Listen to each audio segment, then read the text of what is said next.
నీకు మంత్రం ఎవరు ఉపదేశం చేశారు ఉపనయనంలో? తండ్రే. ఎందుకు చేయించారు? ఇంకోళ్ళకి తెలియదా గాయత్రి మంత్రం? తండ్రి ఎందుకు చేయాలి? గురుత్వం తండ్రిది. ఆయన పూజనీయుడు. ఆయన కన్న పూజనీయుడు లోకమునందు వేరొకడు లేడు. పూజ అన్న మాటకు అర్థం ఏంటో తెలుసా? ఎవరిని నువ్వు గౌరవిస్తే నీకు గౌరవం వస్తుందో దానికి పూజ అని పేరు. నేను భగవంతుడి పట్ల కృతజ్ఞుడనై పూజ చేస్తే లోకం నన్ను పూజిస్తుంది.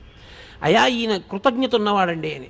తండ్రికి నువ్వు నమస్కారం చేస్తే లోకమంతా నీకు నమస్కారం చేస్తుంది. కృతజ్ఞత కలిగియుండుట, పూజనీయత పొందియుండుట, పూజించుట. తనంత తాను సహజ సిద్ధముగా పూజనీయుడు ఈ లోకమునందెవరు? తండ్రియే. ఆయన ఏం చదువుకున్నాడు, ఎంత చదువుకున్నాడు, ఎంత డబ్బుంది, ఏం చేశాడు అనవసరం. నీకు తండ్రి పూజనీయుడు, అంతే శాస్త్రం. ఇప్పుడు మిగిలిన వాళ్ళు తండ్రి లేకపోతే అన్నగారిది. కానీ అన్నగారి ఎంత దోషం ఉన్నవాళ్ళు ఉంటారు లోకంలో. త్యాగరాజస్వామి వారి పెద్దన్నగారు లేడు చెప్పేశాడు.